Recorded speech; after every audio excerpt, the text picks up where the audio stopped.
In this chapter, we'll explore two verbs that are often confused, bring and fetch. Many people think they mean the same thing, but they are used differently.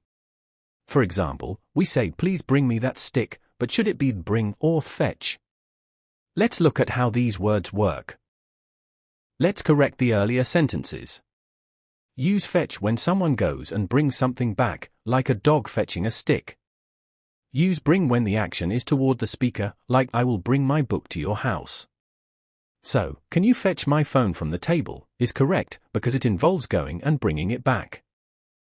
Here are simple examples to help you remember. We say she will bring the cake to the party, the cake is coming toward a place. We say I'll fetch water from the well, this shows a trip to get something and come back.